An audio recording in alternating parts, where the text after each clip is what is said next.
Ahoj, tady Filip. Ahoj, tady Petra. Do našeho dnešního dílu našeho podcastu GS Talk jsme si pozvali manželé Houtkovi, Jasmínu a Pavla. Bavili jsme se s nimi o jejich oboru, kterým je moderní sebeobrana, o tom, jak se ubránit fyzickému, ale i psychickému násilí.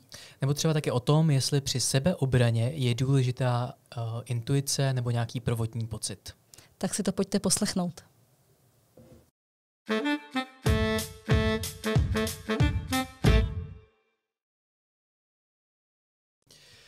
Tak Jasmíno a Pavle, díky moc za to, že jste přijali pozvání do našeho podcastu GS Talks. Díky za váš čas. Ahoj a díky za pozvání. My jsme podcast, který se věnuje primárně stylu a oblíkání. Vy potom řešíte spíš jako moderní sebeobranu. Co vy a styl? Jak se vlastně oblíkáte, nebo jak byste definovali váš styl oblečení? Jasmíno, možná začněte jsi taková víc jako, že upoutáš pohled. Mm-hmm. Já mám módu ráda. A teď díky tomu, že podnikám a že hodně pracuju, tak si můžu dovolit i módu, která je kvalitní a která je třeba i nějakým způsobem udržitelná, ale není to pro mě primárně jako téma.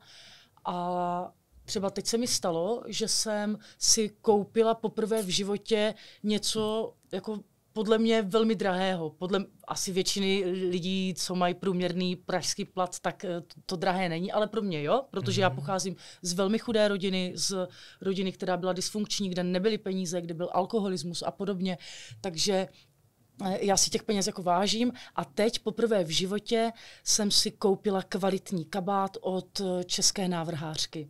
Klidně můžeš jí jmenovat, jestli chceš. Solista. A je to nádherný, je to takový future, jsou to jednoduchý střihy, většinou černá nebo béžová barva a fakt se na to těším. Už když jsem byla v showroomu a zkoušela jsem si to, tak jsem věděla, že ten kousek tady je pro mě. A ona na to koukala a říkala, to je úplně pro vás. A já jsem to věděla. Říkám, to je přesně ono, takhle chci vypadat, to je moje, to je přesně moje. Tak to jsem si udělala radost a budu mít nový zimní kabát sice až v lednu, protože se mi teď šije na míru, ale už teď jenom o tom mluvím a je mi teplo a je mi dobře. A budu o to víc mít ráda zimu. Když máte dobré věci, ve kterých vám není zima, tak vám potom nevadí ani zima. A ten tvůj styl, já ještě se zeptám na doplňující otázku, je takový hodně výrazný. Co jim vlastně říkáš? Nebo co o tobě říká to oblečení, které si vybíráš? Když tohle ty říkáš, Petro, tak mě napadne, že výrazná je třeba ta rtěnka, ten make-up, který používám. A ty tečky. A ty tečky taky, protože mám tečky kolem očí a různě po prstech a na krku. Prostě tam, kde se mi to zlíbí, tak tam to zrovna ten den prdnu. Ale k té rtěnce, mně se rtěnky vždycky líbily, ale začala jsem je nosit až v dospělém věku.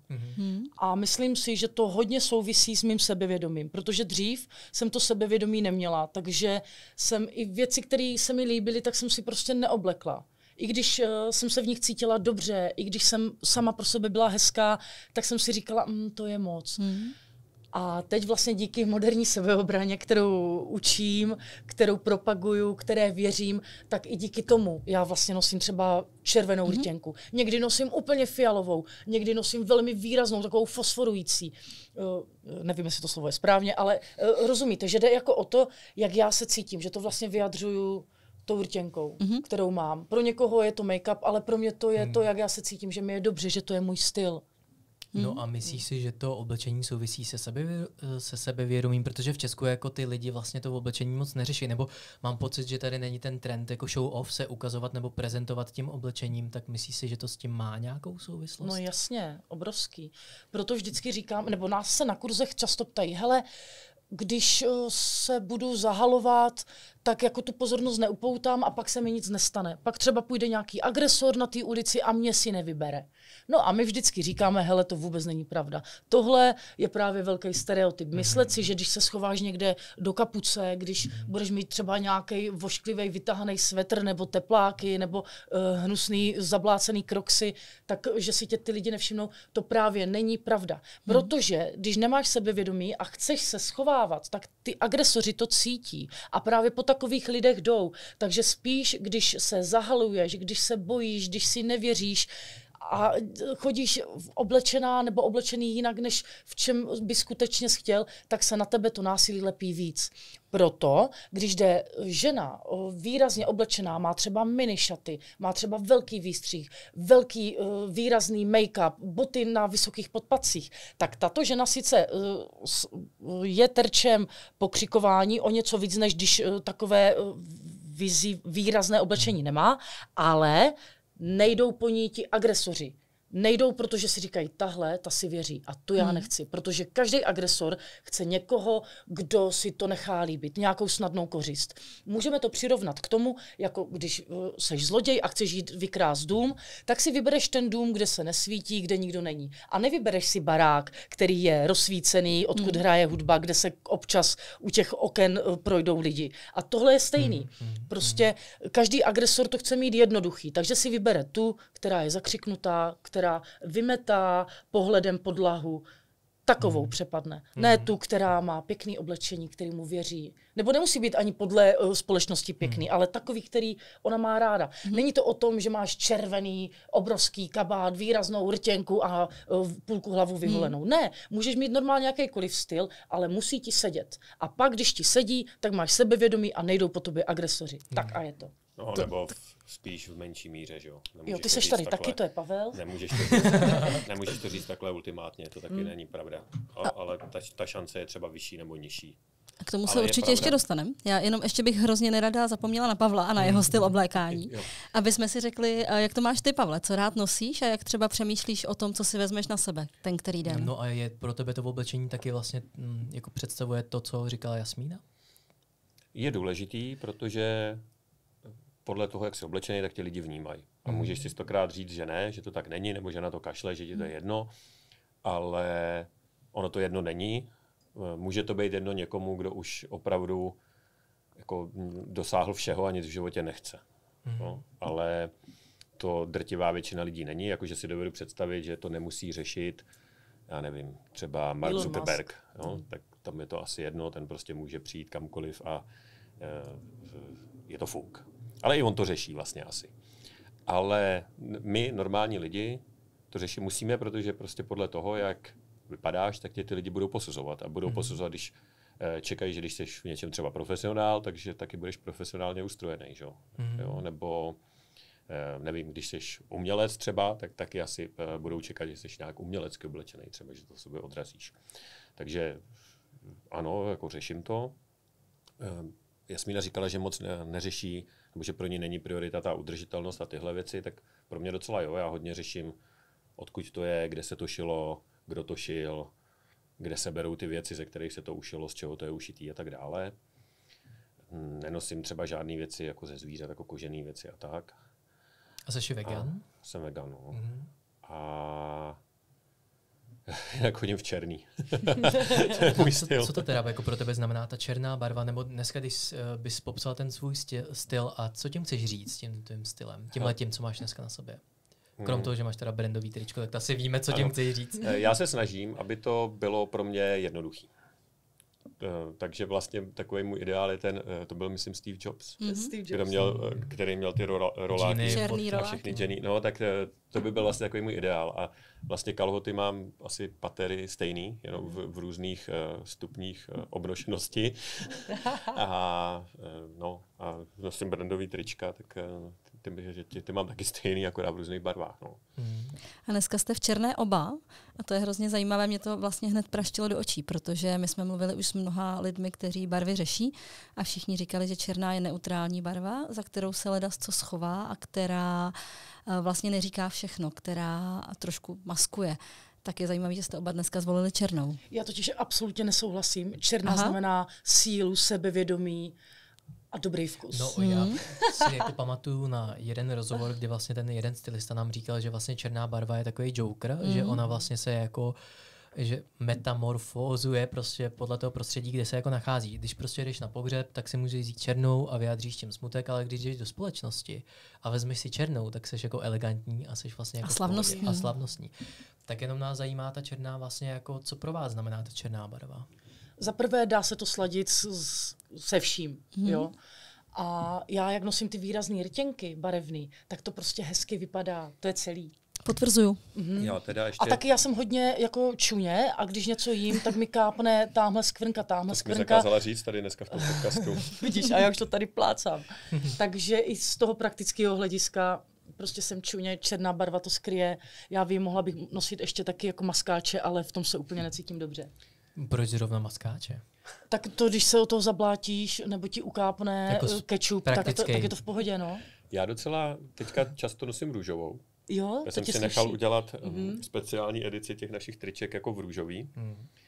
A nosím to docela často a vlastně mám k tomu i růžový ponožky.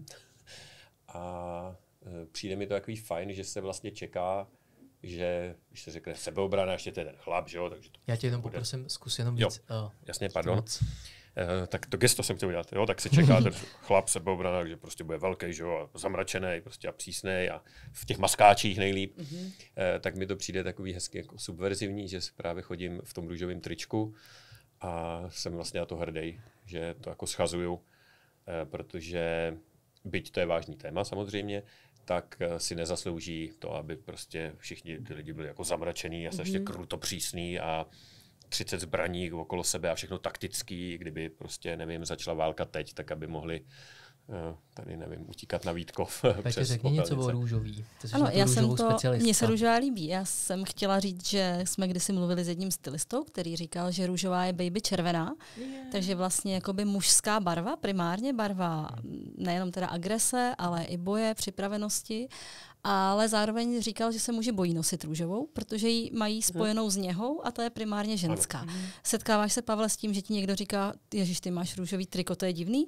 To se mi nestalo, ale předpokládám, že to ty lidi tak vnímají a právě proto ho nosím. Jakože vím, že společnost tu růžovou vnímá takhle, že na nebo jakože prostě jakože ji nosí gejové třeba tímhle stylem a mně to přijde hezký jako schodit, že právě se čeká, když někam přijdu a ještě, že jsem třeba jako velký a tak právě naplňuju ten stereotyp, že jo, to je ten instruktor sebeobrany. Teďka nám přece jedna paní říkala, jsme měli někde workshop a ona říkala, jo, vy vypadáte, že byste mohl naučit tu fyzickou sebeobranu nebo něco takového. A to je ten, jakoby ten obrázek, který jako schazuju tímhle. A vlastně nosím i červenou, protože mám hodně ty červený trička, tak to nosím taky. Chtěl jsem si ho dneska vzít a pak jsem si říkal, že si radši vezmu černou, že tím se pokazím, vidíš, tak jsem mohl. Mně přijde ještě k tomu, jak popisuješ to, že nosíš růžovou barvu, tak Pavel je člověk, který bourá stereotypy a vydává se tam, odkud lidi utíkají. To znamená, že jako jeho téma, třeba femicidy nebo sexualizovaný násilí a obtěžování, jako veřejnost nezajímá. On třeba kdysi vyhrál titul Genderman.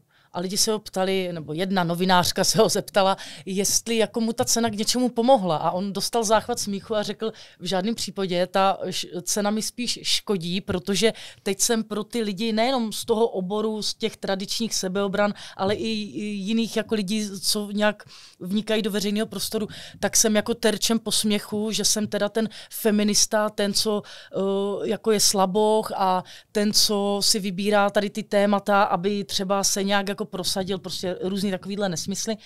A Pavel do toho chodí jako vědomně, chodí do toho schválně, protože on tu sílu má. To je jeden z nejvyrovnanějších lidí, jaký jsem ve svém životě potkala.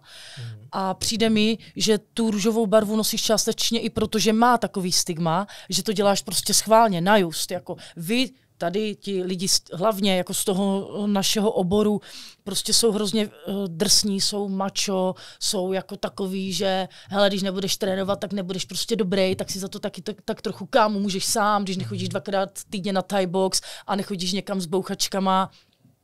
A Pavel je vlastně úplně výjimka. On sice je jako velmi krásný a silný, má 1,90 m a 100 kg, ale vlastně má tu dobrou dušičku. A proto to dělá, že jako jde do toho boje vědomě, protože tímhle on je skutečný bojovník a skutečný fighter, protože prostě boří ty stereotypy nejenom někde v Senátu, kde mluví o tom, že musíme prostě pečovat o oběti o femicidě, jako o tom tématu, musíme to prostě zastavit, ale dělá i tohle, že schválně jde někam do podcastu, nemyslím toho dnešního, ale jinýho, který byl takový jako pro lidi, kteří jsou spíš z toho bojového prostředí a vzal si tam to růžový tričko. Jo. No, to je ta subverze, o který jsem mluvil. No. Ano. No jako, kde se to v tobě vlastně jako bere ta jako motivace vlastně jako bourat ty možná předsudky nebo ty hranice, prostě jako chodit vlastně až za to. A potom mě ještě zajímá jako doplňující k tomu otázka, jako s čím se to pojí vlastně, jako myslím jako emočně u tebe, jako nebo... Ale tak ono to má dvě roviny a ta jedna je jako faktická, že ono by to tak mělo být, jo? Protože když si vezmeš sebe, nebo ty, když si vezmeš sebe a z jakýhokoliv důvodu se zamyslí, že by třeba pro tebe byla užitečná sebeobrana, nevím, jo, někde půjdeš, potkáš někoho divného, uvidíš, jak někdo na někoho křičí, nebo bude křičet na tebe. Takový ty běžný situace, nemyslím, že by tě rovnou nutně musel někdo chytit a mlátit tě kladivem. Ale prostě zamyslíš se a řekneš si, OK, hele, tak já vlastně nevím, jak v té situaci reagovat, tak já bych chtěl někam chodit, jo. A teďka když přijdeš prostě za chlapíkem, jo, který takhle tam stojí, prostě a ty svaly, tu moskáče, jo, tak teďka prostě na zem, 20 kliků, jo, ukaž, co v tobě je, jo, prostě, tvůj trénink je moje rozcvička, to bych utekla. makej prostě, no jasně, jo. Tak no jasně, buď utečeš, nebo tam ani nepřijdeš, jo, nebo prostě ve dveřích se obrátíš, protože si řekneš, no to není jako pro mě, jo, tohle není pro mě. Tak jako jedna věc je, že to nějakým způsobem vlastně sundat z toho tady to stigma, že to je pro nějaký jako vojáky nebo ty Ramby nebo něco a že to je pro obyčejný lidi, což je a musí to být, jinak to prostě není sebeobrana. A druhá věc je, že mě to se ptalo to emoční, tak vlastně mě to nějakým způsobem i baví to jako narušovat, no. Jakože si to jako zaslouží. Jako, no. Jaký to má ten základ v tobě?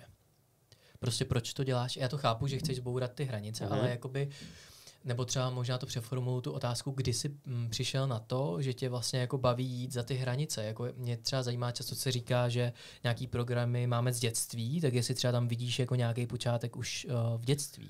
Tak to by se asi dalo říct, že já jsem rebel od jak živa, jako od mala. Já jsem měl vždycky 2, 3 schování. Ne, že bych byl nějaký grázel, že bych někde něco rozbíjel, nebo já nevím, za co se dostávají 3 schování, jako někoho byl, nebo něco kradl.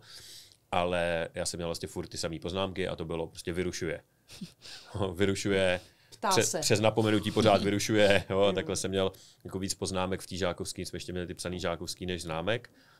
Ale to bylo, protože já jsem moc vlastně neviděl význam jako nevyrušovat. Že když se někdo teda zeptá, jo, tak jako hlásit se nebo něco říkat, nebo když jsem měl něco hotový, dostali jsme nějakou práci, tak jako sedět, ještě za nás to bylo, musel sedět, že jo, založit si ruce a sedět, no tak jako prostě proč, jo. A to ty učitelé a učitelky neviděli rádi, takže jsem jako vybuřoval od malá, no. Mě by zajímalo, když se zase vrátíme zpátky trošku k tomu oblečení. My už jsme se toho trošku dotkli, ale teď pojďme to víc rozebrat. Může teda oblečení nějakým způsobem vzbudit agresivitu u někoho, anebo naopak jí nějakým způsobem předejít? Jasmíno, ty jsi to říkala, že vlastně neplatí taková ta premisa, když se zahalím a budu nenápadná, tak si mě nevšimne. Tam je ale primární to, jak ty se cítíš, ne to, co máš na sobě. Vystrašený, bojácný člověk vábí tyhle lidi, manipulátory, hulváty, agresory, pitomce a já nevím koho dalšího. Ale to je o tom sebevědomí, o tom, co vyzařuješ, o tom postoji, o tom, kam míříš pohledem. A to, jak se oblíkáme, jde jako v ruku v ruce. Ale nejde to tak, že si oblečeš výrazné oblečení, ale sebevědomí budeš mít nízko. To nebude fungovat. Takže primárně, co my musíme u sebe nastavit, abychom mohli být sami sebou a abychom si třeba i oblekli to, na co skutečně máme náladu, na co skutečně máme chuť, tak je to o tom, aby jsme působili silně v momentech, kdy máme strach. Protože strach je normální, ten máme všichni. Nejenom když jdeš po ulici a vidíš divného člověka, který by ti mohl ublížit, ale i v jiných interakcích. Třeba kolega v práci řekne nějaký košilatý vtip, slyšíš nějaký křik někde na ulici. Prostě všechny ty situace, které už jsme v životě někdy zažili.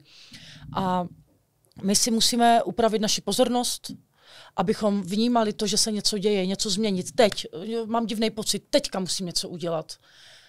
Vědět co. to jsou ty postupy, principy moderní sebeobrany. Zvednout hlavu, rozhlídnout se, podívat se. Potom je tam velmi důležitá komunikace. To, jak mluvíte s těmi lidmi, se kterými se bavit nechcete. A nejenom s těmi cizími, random lidmi, co řvou, nebo jsou vulgární, nebo divní, ale i s těmi, co nám ubližují nejčastěji, což jsou právě lidi, který známe, co jsou v našem blízkém okolí. Tak i tam potřebujeme důraznou komunikaci. Tohle mi vadí. Takhle se mnou nemluv. Nesahej na mě. Vadí mi to. Tohle nebudu probírat. Dát tečku za větu.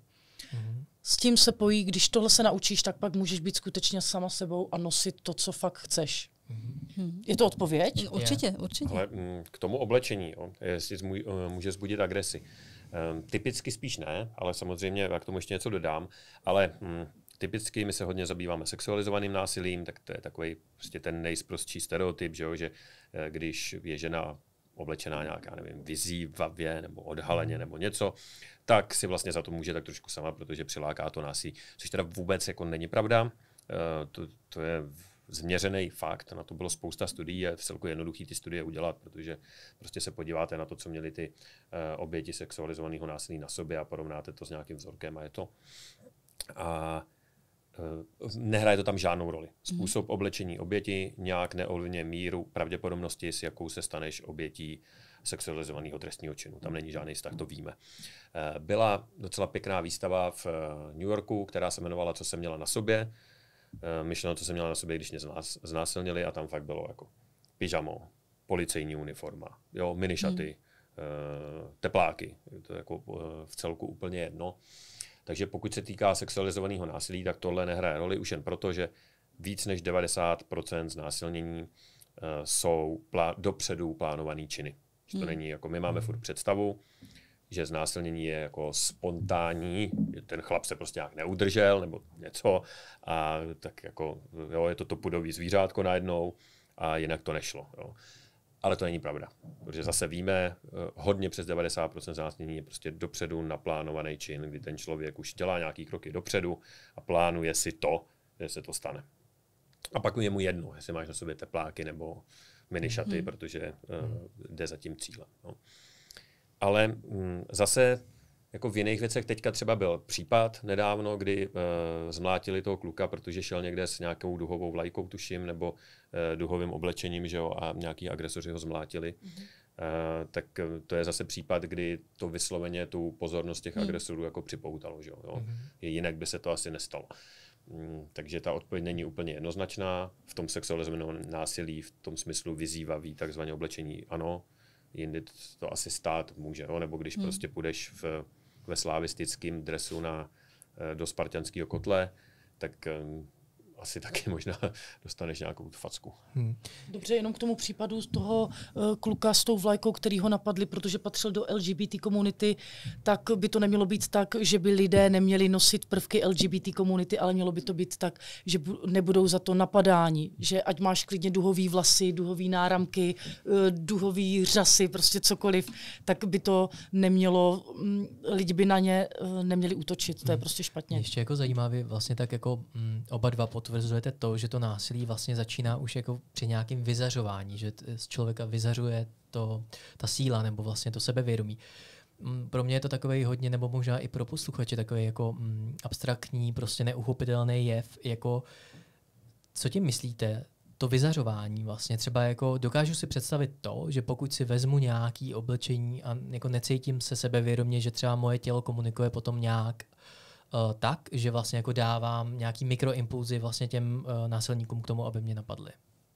To je skvělá otázka, protože když se řekne vyzařování, tak to vypadá, že to je nějaký jako ezokoncept nebo něco takového. Ale já si to ještě ukročím krok zpátky a ty mě když tak doplníš, protože ono to začíná ještě dřív, ono to začíná u tvýho sebepojetí a u tvýho poznání tvých vlastních hranic. Protože většina lidí netuší, kde má hranice, a přijde na to, až když je někdo překračuje. A proto ten první krok by mělo být vlastně sednout si v klidu a uvědomit si, kde jsou moje hranice. Vadí mi košilatý vtipy nebo ne? Co mi vlastně vadí? Jo, kdy se cítím jako blbě? Vadí mi třeba, když se mnou kamarádi vítají líbáním? Nebo nevadí? Někdo je s tím v pohodě, je to v pohodě. Někomu to vadí. Někomu nevadí prostě košilatý sprostý vtipy a někomu jo. A samozřejmě to má další nuance, protože to, že ti něco nevadí, tak neznamená, že ti to nevadí absolutně, ale od někoho ti to třeba vadí a od někoho ne, protože máš blízký kamarády, se kterými se vítáš polibkem, ale teďka s nima přijde kluk, který ho moc neznáš a nakloní se k tobě, tak je úplně v pohodě říct, hej, ne, nechci. No. Ale dokud tohle nevíš, tak to vlastně neuděláš. Ten kluk se k tobě nakloní, ty automaticky mu tu pusu dáš a pak se třeba říkáš, to jsem neměla, nebo bylo to jako divný, jako nelíbilo se mi to. Ale už je vlastně pozdě v tom smyslu, že on už ti ty hranice překročil. A ty teďka vlastně si musíš říct, jo, tak to je nepříjemný, měla bych se ohradit a než vymyslíš, a co mám vlastně říct a takhle, tak už je ta situace třeba pryč. Ale když to víš, tady jsou moje hranice, tohle se mi nelíbí, tak už když se k tím ten člověk blíží, tak ty se můžeš připravit. No, vlastně stoupneš si pomyslně do toho postoje, řekneš si ne, já ho nenechám prostě tohle třeba říkat. Jo, košilatý vtipy, tak vím, že mi vadí, tak v práci už nějaký kolega třeba je začne říkat a už řeknu ne, tohle jako ne a řeknu tu svoji větu, kterou mám třeba připravenou. Ale většina lidí o tom takhle nepřemýšlí. A vlastně necháš si ty hranice posunovat, protože se to tak dělá, protože to tak dělají všichni. A vlastně tím se začneš cítit špatně. Logicky. Jo, a o tom třeba pak večer o tom přemýšlíš, jestli ty, tak tady on furt hází ty forky, to mi bylo jako nepříjemný, jo, tak mám mu něco říct, nemám. A takhle vlastně furt ustupuješ a to je to, jak začínáš být protože tvoje sebevědomí klesá, že jo, cítíš se víc a víc špatně, anebo si ty hranice uvědomíš a začneš se za ně stavět v těch běžných denodenních interakcích, když je někdo překračuje, nevím, sahá na tebe kolega, furt nelíbí se ti to, tak mu jednou neřekneš, hej, nech toho, nesahej na mě se to prostě nelíbí. No, on bude mít pravděpodobně nějaký keci, o tom ještě můžeme mluvit, ale nechá to a ty tím začínáš to sebevědomí získávat. A tohle je to, o čem mluvíme, protože žádný násilí nezačíná z ničeho nic. Násilí, ať je jakýkoliv, tak nezačne tím, že tě někdo drží, škrtí nebo z tebe strhává v oblečení, protože tě chce znásilnit.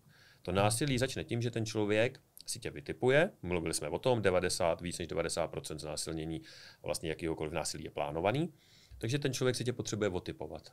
A tak začne cíleně překračovat tvoje hranice. Začne právě na tebe sahat a ví, že ti to vadí. On to ví, ale čeká, co na to uděláš. A když neuděláš nic, tak říká, aha, takže když nezareaguje na tohle, tak nezareaguje ani na tohle a přitvrdí. A začne třeba nějaký blbý keci a tak dále. A když nedostane tu stopku, tak ví, že může přitvrzovat a pak, když jsou vhodné podmínky nebo tě do těch vhodných podmínek vmanipuluje, tak přikročí k tomu násilí samotnému. My to vidíme dnes a denně, my máme zanalyzovaný fakt tisícovky jako případů. Jo. V naší knížce píšeme třeba o sexualizovaném násilí v taxících, což je strašně častá věc. Spousta žen kvůli tomu nejezdí taxíkem, protože se bojí, že ten řidič na ně bude mít nějaký keci nebo na ně bude sahat. Máme i několik případů přímo znásilnění taxikáře.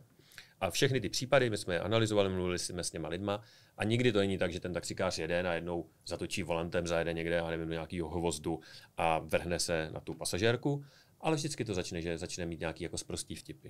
Začne se ptát, a máte přítele, a co se vám líbí, jako, jo, a máš tohle.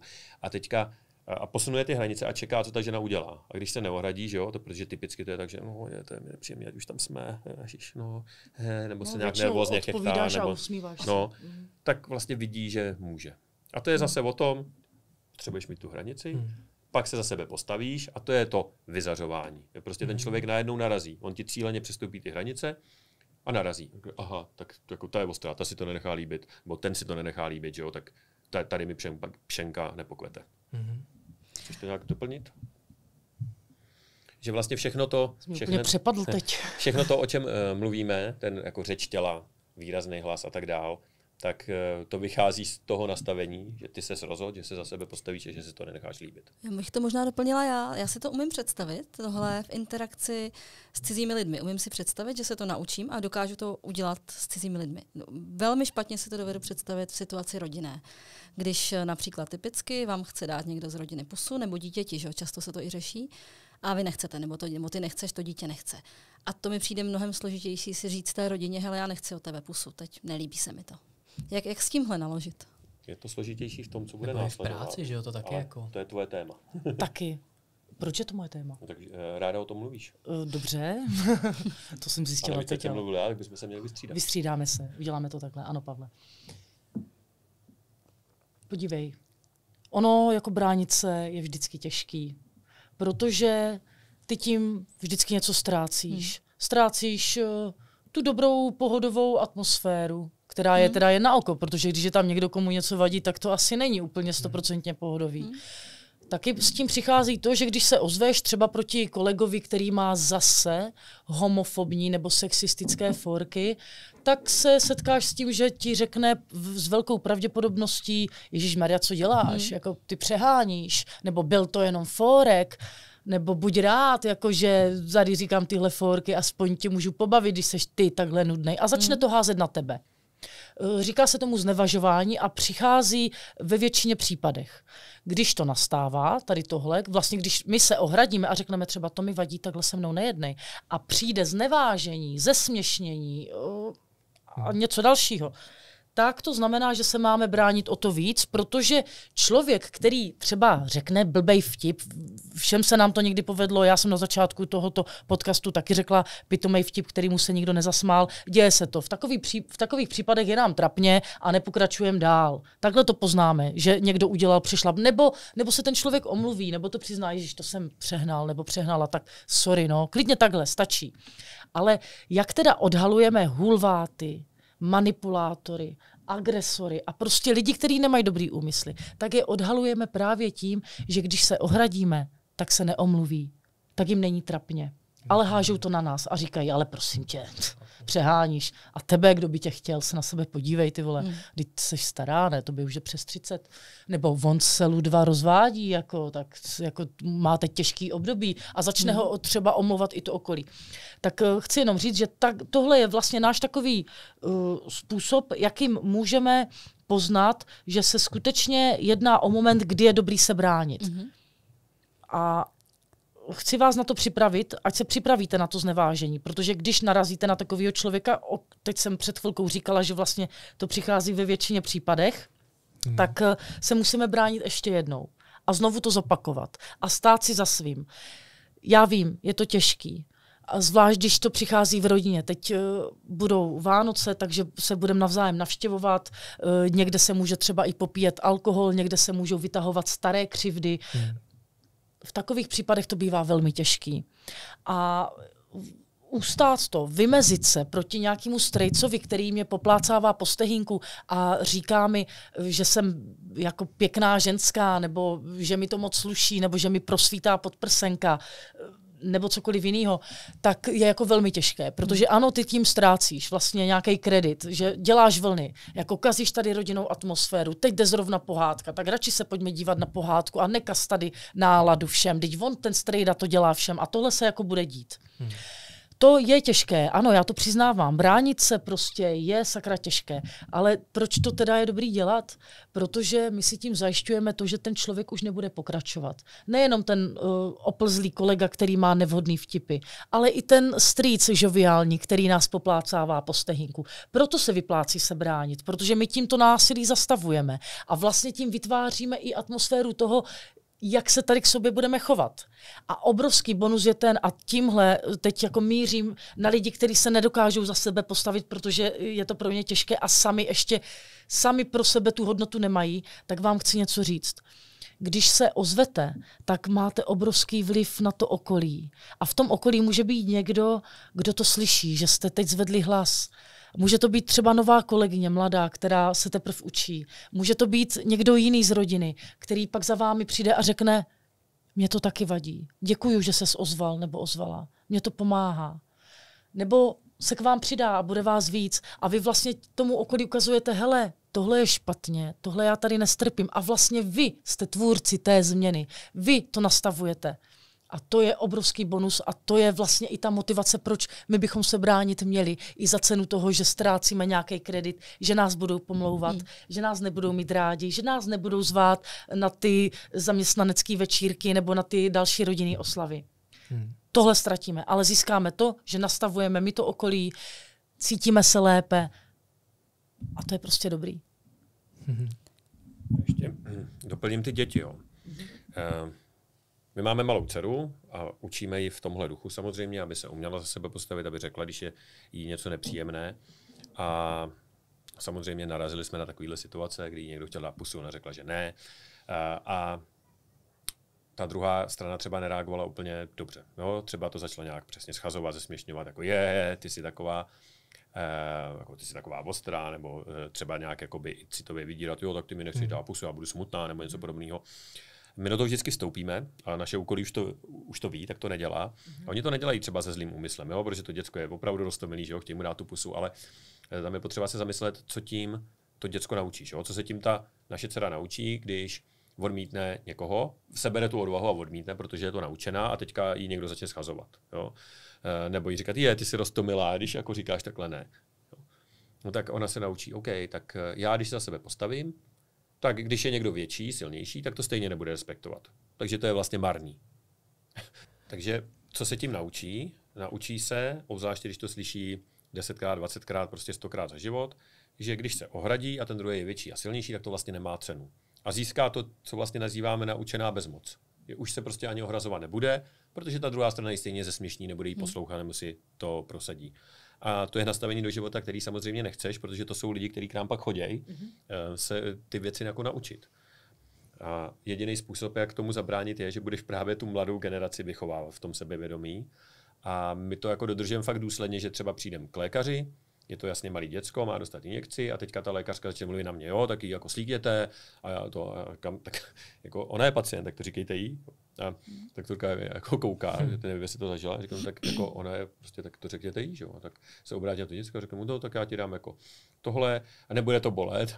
Jo, a zase já do toho vstupím a říkám, prosím vás, řekněte jí jako pravdu. Jo, to není pravda, že jí to nebude bolet.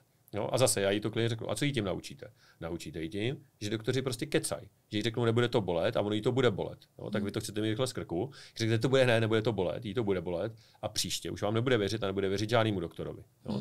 Což znamená co? No tak jako neřekne vám o svých potížích a tak dále. Zase na to máme studie, že jak doktoři zacházejí s ženskou bolestí a tak dále. Prostě to bylo, tak jí řekněte, jak to bude. A ano, budete tady s ní asi o 10 minut díl, jo, ale tak to prostě je. A vlastně takhle k tomu přistupujeme jako všude, nebo jsme byli u ušaře a ušař, jak se to jmenuje? Orl. Ale ušař ušní. Jo, k ní přišel a vytáhl na ní takovou jako nerezovou vidličku a říká jí, víš, co to je? Ona se tak jako začala hroutit, že se bála, jo, a ono to bylo, že do toho klepnul a zkoumal jako to. Jo.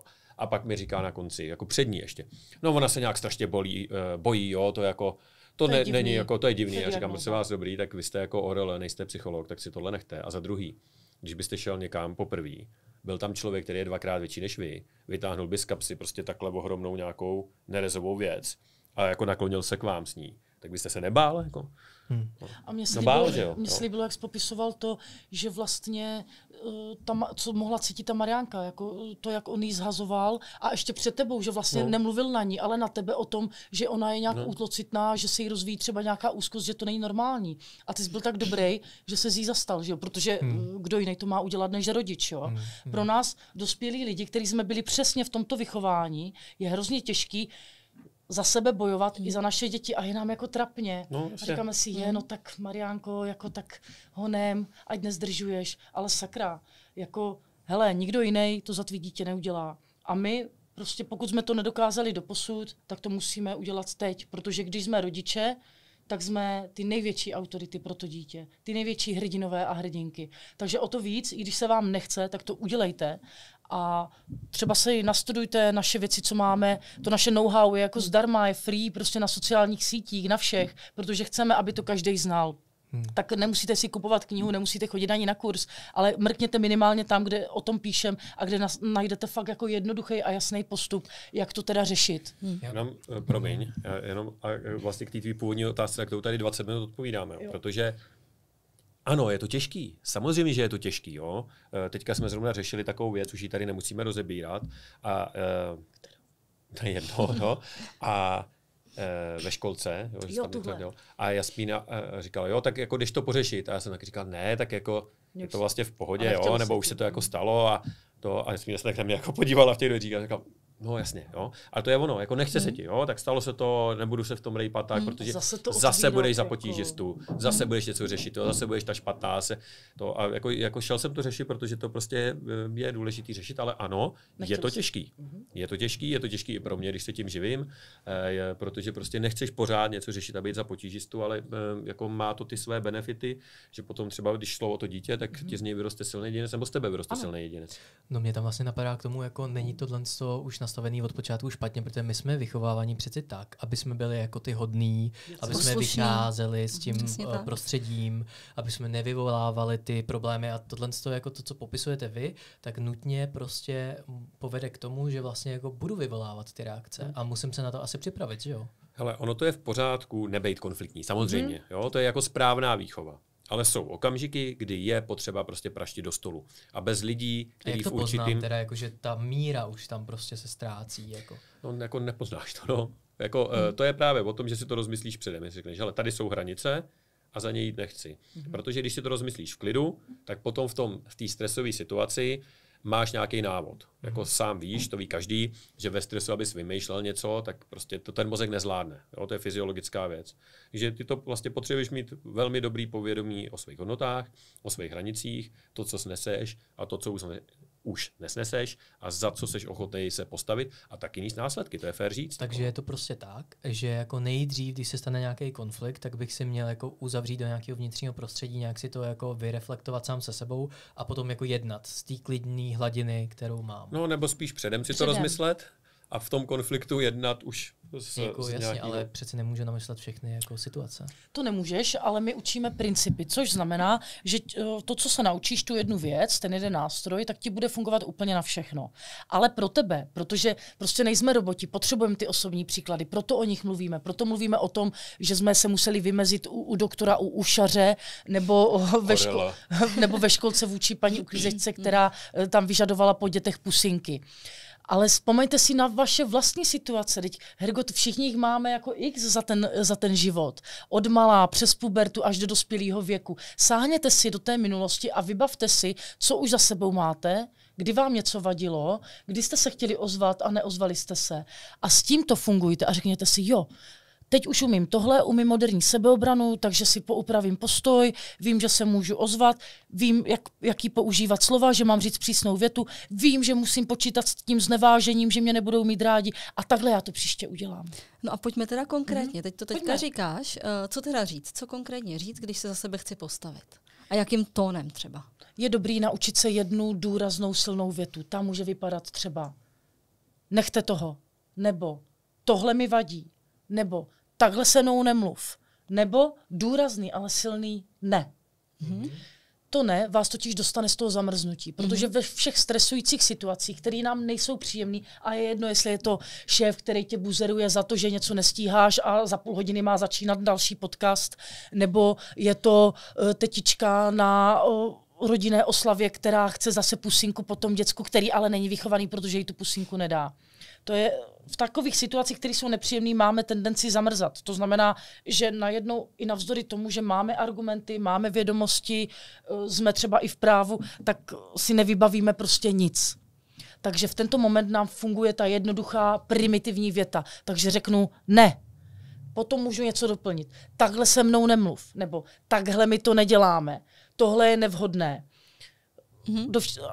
A stát si za svým, zopakovat to, být důrazná, přísná, neusmívat se, neprosit, nepožadovat nějaké jako náhrady, být prostě důrazná, jasná, velmi stručná a stát si za svým a opakovat to. To je ta komunikace, kterou zaujměte vůči lidem, který znáte, který potkáváte. Ať je to šéf, šéfová, kolega, kolegyně, tetička, strejda a další jiný lidi. Já jenom doplním, že ta nejdůležitější věc na tom je připravit si to předem a taky si to předem nacvičit.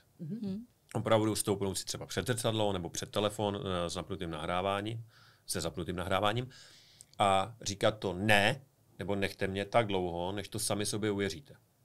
On to málo kdo udělá, ale samozřejmě... Jako že to stoupí, že jako nějaká automatická potom možná reakce do nás, ne? Ano, ale ty to musíš říkat nějakým tónem. Musíš u toho mít nějaký gesta. Musíš se u toho nějak tvářit. A když se prostě podíváš do zrcadla a řekneš, ne, to není ono. A všichni herci, moderátoři, všichni si to nacvičují sami. Proto jsou tak dobrý. A vy jste teďka v tomhle jako ten herec, tak prostě si před to zrcadlo stoupíte a říkáte, ne, to nebylo ono. Ne. Jo, pomůže vám, když se zamračíte. Že jo? Pomůže vám, když dáte hlavu nahoru. A to si všechno před tím zrcadlem objevíte. A potom to pro vás nebude nový, protože zase v tom stresu, jo, teď mám říct to ne. Jo. Ne. Tak to ti nikdo věřit nebude. A když to máš nacvičený, stejně jako já nevím, když se učíš dřepy nebo kliky Prostě uděláš tolikrát, že ti to jde, tak to uděláš před zrcadlem tolikrát a pak řekneš ne. A to říká, co to bylo jako, jo. A pak už na to můžeš nějak navázat. No mně se tam furt prostě vynořuje jedna otázka a to je to, když jsem trošku jako primadona nebo prostě někdo, kdo vlastně jako trochu z plezíru dělá ty věci, tak přeci jako tohle to můžu hrozně potom zneužívat, tohle to jako ne, nebo mám pocit, že některý lidi to prostě dělají, protože jsou prostě... Ale to je zase na nás, když takovýhle lidi potkáme, který úplně nejsou naše krevní skupina, tak si zase proti nim budeme chránit ty hranice. Že jo, jako jasně, tím, že ta moderní sebeobrana už je prostě všude, jsme na titulních stránkách časáků, dneska nás budou fotit do Gentleman Storeu. Ještě jsi tam měla hodit taky toho. Jo. Natáčí se teď o nás dokument pro Českou televizi a jedeme prostě brutální bomby, tak jasně, že se to může naučit člověk, který nemá dobrý úmysly a bude toho zneužívat. Ale proto to dáváme všem, aby ty, když cítíš, že tady ten člověk není úplně OK, že ti tam něco nesedí, tak aby si právě hlídal a hlídala ty hranice. Já jsem se původně chtěla teď zeptat na jinou otázku, ale nemůžu, musím ještě u toho chviličku zůstat. Protože dobře, zvládnu říct nějakou takovouhle větu, ne, ale teď dojde k tomu, co si Jasmíno zmínila, vlastně i ty, Pavle. A ozve se ten protipol. A co blbneš, vždyť jsem jako nic tak hroznýho neřekl. A začne být to znevažování. Ale co pak dál? Já umím jenom to ne. Stoj si za svým. Zopakuj to ještě jednou. Zopakuj to ještě jednou a trvej na tom. Prostě ne, tohle mi vadí. Takhle to nebude. A pokud je ten člověk naštvaný, pokud je opilej, tak se s ním vůbec nebavte, tak můžeš říct, hele, proberem to za chvíli. Protože teď je toho na mě moc a vemte to jako na sebe. Teď je toho na mě moc, takže když tak až za chvíli. Pokud je to člověk, který ho jako znáte, není to někde na ulici. A co je ale nesmírně důležitý, abyste si o tom později doma popřemýšleli a abyste sebe neobviňovali. Abyste sami sebe neumlčovali, protože to máme tendenci dělat. Jako Ježíš, já jsem dělala vlny, já jsem to přehnala. Ale musíte si uvědomit, že přece vy jste si to tolikrát už nechali líbit, že teď je už na čase se ozvat, že jste to chtěli se ozvat. Tak je to přece v pořádku i za cenu toho, že tamhle někdo plakal, tamhle někdo vyčítal, musela se vypnout pohádka, zhasly svíčky, dokonce spadl, myslím, ten dřevěný betlémek, který máme 20 let. Jo, jako jasně, že to udělá nějakou neplechu, ale s tím musíte počítat a proto je důležitá taky ta sebepéče potom. Jako pochválit se, pohladit se jako vnitřně a ideálně to s někým sdílet, nebuďte na to sami. Prostě najděte si spojence, někoho, s kým můžete to říct partnerovi, partnerce, kámošce, nebo jestli máte nějaký group chat, kde můžete pomlouvat lidi, tak klidně i tam. Jde o to prostě dostat to ze sebe, protože já mluvím z vlastní zkušenosti. Já jsem protřelá lektorka sebeobrany, vystupuju na konferencích, učím prostě v nadnárodních firmách, jsem prostě hustá, ale věřte mi, že i pro mě to bývá těžký. Na mě se před létem nalepili hejtři, který znám, jako znám jejich křestní jména, znám jejich obor, protože jsou to lidi z mého oboru, který jako na mě udělali takové jako hon, že jako se navzájem motivovali k tomu, že až mě někdo potká někde na ulici v Praze, tak mě mají schválně osahávat nebo mi dát kopačku do rozkroku a takhle oni se jako hecovali, že až potkají Jasmínu, tak mi mají tohle udělat, protože jsem svině, protože učím holky sebeobranu a učím nesmysly a říkám, že se nemá kopat do rozkroku a podobně. Prostě věci, které jim strašně jako vadí. A nejhorší bylo, že já jsem si to nechala pro sebe, že jsem to vlastně s nikým nezdílela. A no, už jako to máme reagovat na tom internetu taky, když tam ty hejty jedou, přece to je úplně... Ne, já nereaguju. Já jsem na ně nereagovala hned, protože nemám žádný osobní sociální sítě. Mám jenom ty pracovní, ale to vždycky jako zkontroluju, jenom čísla, ale nejsem tam jako aktivní za sebe. A největší chybou mojí bylo to, že já jsem to s nikým nezdílela, tady tu nenávist a tady to násilí, které vůči mě bylo vykonáváno. I když to byla vlastně jenom kyberšikana, tak já jsem skutečně přesvědčená i dneska teda o tom, že by to udělali, když mě potkají. A věřím tomu jako pořád, protože tam jsou jako šílený lidi a věřím tomu, že fakt se budou pokoušet ke mně třeba přijít a schválně mi dát ruku do rozkroku, jak si tam radili, nebo něco dalšího, jo. Ale to je jiný téma, já chci jenom říct to, že největší chybou bylo, že já jsem to nikomu neřekla, že jsem si říkala, tak s tím se musím poprat sama, když jsem ta instruktorka silná, když to přece učím. A po týdnu, kdy jsem byla úplně jako v těžkých úzkostech, fakt jsem jako brečela, bylo mi těžko, neměla jsem chuť na jídlo, tak jsem si řekla a dost. A napsala jsem to, my máme s holkama, s Míšou Studenou z organizace Pod Svícnem a s Bárou a s Ludskou Hrdou máme skupinu takovou jako podporující, tak jsem jim to tam napsala a oni hned psali, to jsou ale, a teď jako sprostý slova, Ludská Hrdá, neboj se, napíšem jim předžalobku. A jako okamžitě jako obrovská podpora, jo, což bylo nesmírně důležitý. Tak já vám jenom, ať nemelu o sobě, já vám chci říct, když se vám něco takového stane, když se prostě pohádáte s tetou, nebo máte blbýho kolegu, který má prostě debilní forky, tak na to nebuďte sami.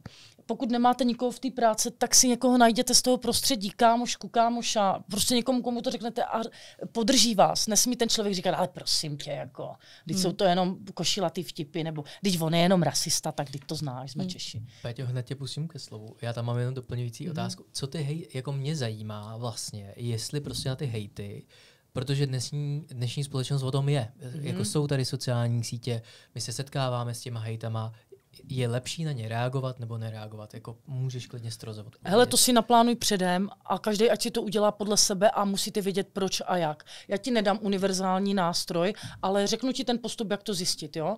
Kolik času tím chceš strávit, jestli reaguješ za sebe nebo za nějakou organizaci nebo za nějakou firmu, jaký máte pravidla vlastně té stránky. Komunikace, a tohle všechno v tom hraje roli. Jo? Takže proto já ti nemůžu říct, nemluvte s hejtrama.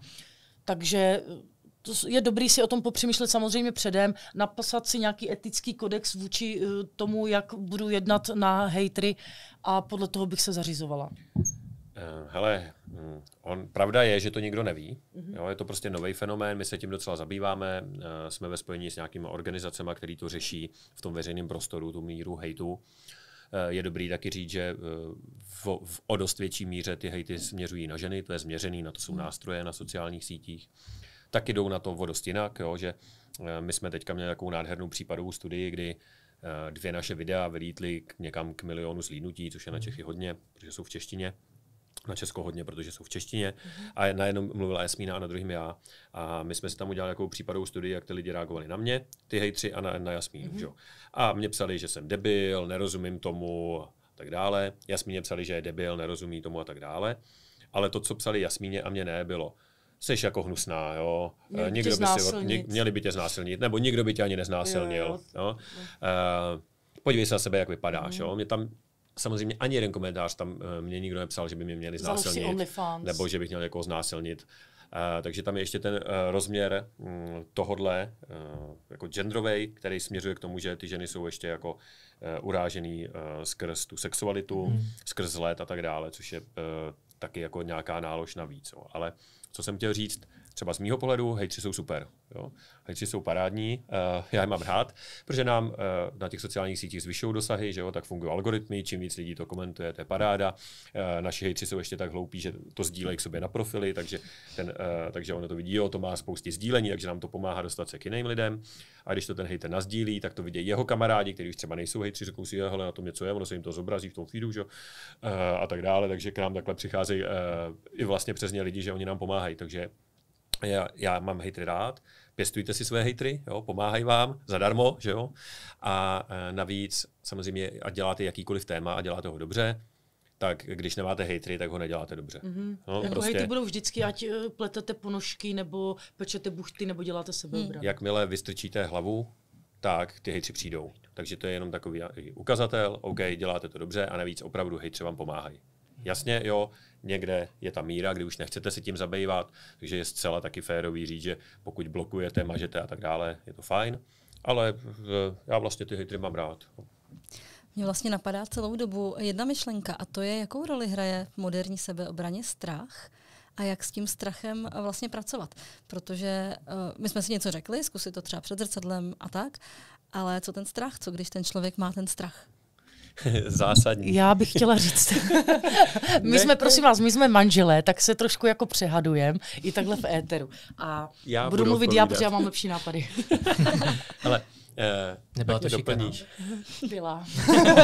Strach je úplně zásadní téma, jo, pro sebeobranu, respektive pro moderní sebeobranu je úplně zásadní téma, protože pokud sebeobrana pro tebe znamená nějaký jako pohyby v tělocvičně, tak to ze sebeobranou nemá nic společného, protože ten strach tam bude vždycky přítomný. Když tě někdo ohrožuje, když ti chce někdo ublížit, tak se prostě budeš bát.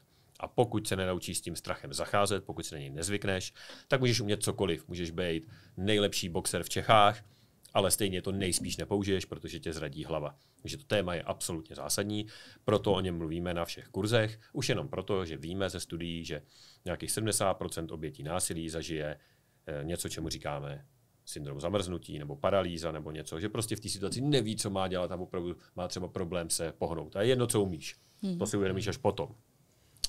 No takže za prvý musíme o tom mluvit, aby to ty lidi věděli, že se tohle děje.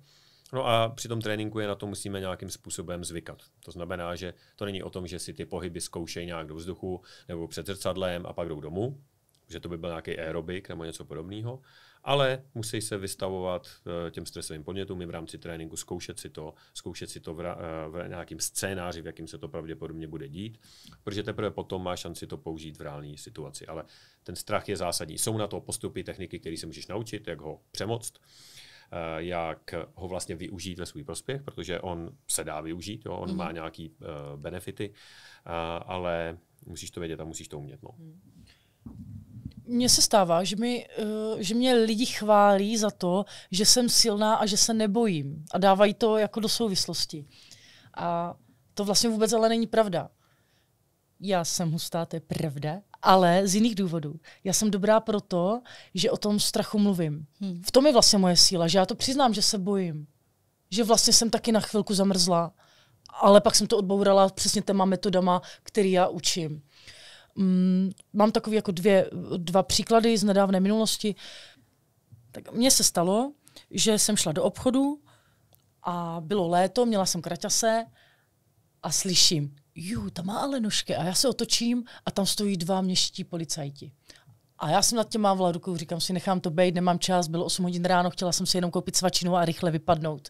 Tak nakupuju a najednou slyším za sebou prostě zvuk foťáku. A já se otočím a za mnou stál ten jeden policajt a držel v ruce mobil, který byl nasměrovaný na mě. Buď mě fotil, nebo natáčel, nevím. V ten moment já jsem zamrzla na tu vteřinu, protože já mě to tak vyděsilo. Prostě mladý, pěkný policajt, který si mě jako tajně fotí nebo natáčí, nevím. Takže jsem zamrzla a pak si říkám, co budu dělat v té jedné vteřině. Udělej to, co učíš svoje studentky. Dej ruce před sebe a popiš situaci, ať ty lidi ví, proč tady teď křičíš. Tak já jsem zvedla ruce a řekla jsem, co to tady děláte? Vy mě fotíte, nechte toho. No a tak to pokračovalo dál a dál, to je jedno. On samozřejmě říkal, že to nebyl, pak přišel jeho kolega, ten říkal, že to ten policajt určitě nebyl, tak v ten moment já jsem chytla úplně bersek a začala jsem na ně křičet. Zvýšeným hlasem jsem jim říkala, že to je absolutně nevhodné, že jsou v práci, že se nechovají slušně, že mě to moc mrzí, že to vidím a byla jsem jako trošku vlastně se mě to dotklo a to jsem jim i říkala, jako tohle mě od vás teda opravdu mrzí, že vy jste v práci, máte mě chránit, místo toho si mě tady fotíte a už jsem jela. A tak jsem si vyfotila jejich čísla, vylezla jsem ven a v ten moment, jak jsem byla už jakoby v tom bezpečném prostředí, tak jsem se rozbrečela. Že to na mě bylo tak těžký, bylo toho tak moc. Říkala jsem si, policajti prostě, ještě je ráno, ještě sobota, oni jsou ještě ke všemu v práci. Všechno mi to bylo hrozně líto, jo.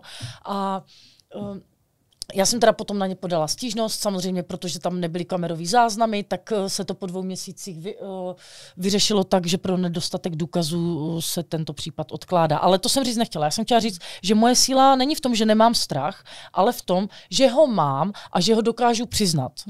To znamená, že vlastně si dovolím i projevit ty emoce, že vlastně jsem si neříkala, ty seš blbá, protože teď brečíš a je ti to líto, ale řekla jsem si, jo, teď to k tomu patří, teď ono to je hnusný, když si na tebe někdo dovoluje, když někdo tvoje děcko nutí do hubiček, nebo když kolega tě shazuje, protože, já nevím, cokoliv, jo, to si tam dosazujte ty svoje. Teď ono to je sakra těžký, ono to je blbý, když jsme jenom lidi, tak samozřejmě, že se nás to dotýká. Tak moje síla je v tom, že já o tom takhle mluvím, klidně do éteru. A vaše síla nemusí být o tom, že půjdete natáčet podcast, kde to všude řeknete, ale že to někomu řeknete. Že to řeknete někomu, koho máte rádi, komu věříte a kdo vás podrží. V tom je ta síla. Ale samozřejmě strach je prostě normální člověk má v takové situaci strach. Jo. A strach není špatně. Jo? Je to nějaké varování, je to nějaká aktivizace organismu, je to vlastně takový kámoš, když to nepřeroste určitou míru a nepropadne se to do té paralýzy. Protože když by někdo řekl, že v situaci, kdy mu chce někdo ublížit, nemá strach, tak já bych měl strach o něj, jo, tak je s ním něco špatně a možná je čas to řešit. To znamená, a to měla ta paní, ne? Jedna. Ten cíl není mít strach, teda ten cíl není nemít strach, ale ten cíl je naučit se strachem pracovat, aby si i se strachem byla schopná fungovat. Jo. Jaká paní neměla strach? No přece byla ta studie o té paní, která necítila strach. Existují asi 4 lidi na světě, kteří nemají strach, protože jim chybí to centrum mozkový. No a ta paní... A stávají se často oběťmi nějakých jako násilných trestných činů a přepadení a podobně, že jo? Ano. No, tak to je jenom taková zajímavost. Se stala mockrát terčem nějakého přepadení se zbraní, asi 4krát protože to nedokázala vyhodnotit, nereagovala na to protože nějak. právě jí ten strach nevaroval. Čili, že strach je důležitý. Jo. Mně kolem toho napadá strašná spousta otázek. Třeba odpovědi. Jakou roli hraje intuice. Může člověk vycítit, že se třeba schyluje k nějaké nebezpečné situaci? Ano. A má tomu věřit? Ano. Co když si říká, že ho mozek klame? Neklame. Protože to zase není nějaký, my si řekneme intuice, tak to je nějaký ezoterický koncept, že mi vesmír něco posílá, ale tak to vůbec není. Je to normálně popsaná do detailu věc, jak funguje. A ve zkratce je to o tom, že tvůj mozek přijímá každou vteřinu obrovské množství podnětů. Ale do vědomí si pustí velmi malé množství. To znamená, my se tady třeba spolu teďka bavíme, tak se soustředíš na to, co říkám, ale tvůj mozek vidí a slyší 180 stupňů okolo sebe, že jo? Vidí a 360 slyší. Když ty slyšíš nějaký zvuky, vidíš třeba, kdo tady chodí okolo přes to sklo, ale vytěsňuješ to, jo? Protože se soustředíš na mě. Ale ten mozek to ví. A když vidí něco netypického, něco zvláštního, tak tě na to upozorní. A upozorní tě na to právě tou intuicí, tím blbým pocitem. Hele, já jsem za svůj život mluvil s fakt velkým množstvím lidí, kteří se stali obětí nějakého násilného trestního činu. Dost často k nám chodí lidi, kteří už nějaký násilí zažili a chodí k nám proto, aby se naučili, jak ho znova nezažít. Což je mimochodem dobrý nápad, protože když násilí zažiješ jednou, tak máš mnohem větší šanci, že ho zažiješ znova. A já se s těma lidma vždycky bavím, jo, co prožili, co se dělo a tak dále. A z těch fakt stovek lidí mi všichni řekli skoro to samé. Jako skoro tu samou větu. Všichni ty lidi řekli jednu věc a to bylo. Mně se ten chlap nějak nezdál. Ale, a pak přijde to ale, vypadal normálně, vypadal slušně, mluvil normálně, jo, nebyla tma, tak jsem ho do toho domu pustila, tak jsem si s ním ten taxík napůl vzala, tak jsem s ním do toho výtahu vlezla, tak jsem. A pak se začaly dít ty hrozný věci, kvůli kterým pak ty lidi za náma přišli.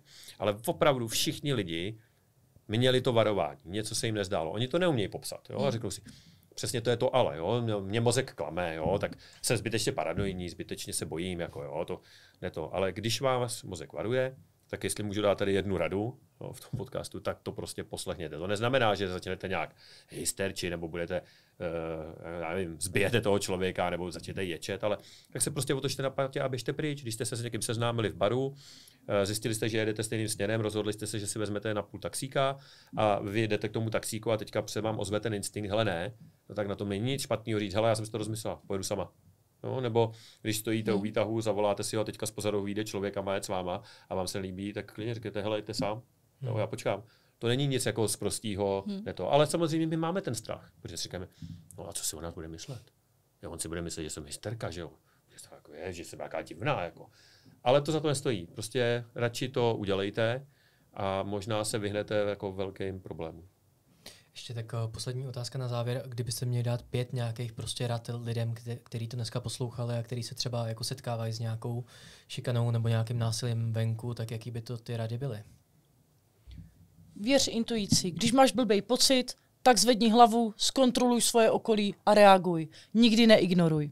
Druhá věc. Uprav si postoj, pořádně si stoupni, nečum do mobilu, zvedni hlavu, ramena dolů, mírně dozadu a přísnej výraz.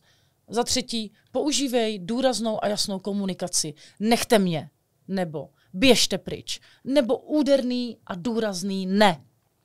Taková komunikace vám vyřeší až 9 z 10 všech napadení nebo nějakých jiných násilných činů. Pak sdílejte to. Když se vám stane cokoliv špatného, nebuďte na to sami. Někomu to řekněte, někomu, kdo vás podrží a podpoří. A 5. bod řekne Pavel. Já bych řekl, vlastně takový spíš poselství, než to, jako vy za to stojíte. Nikdo vám nemůže překračovat hranice.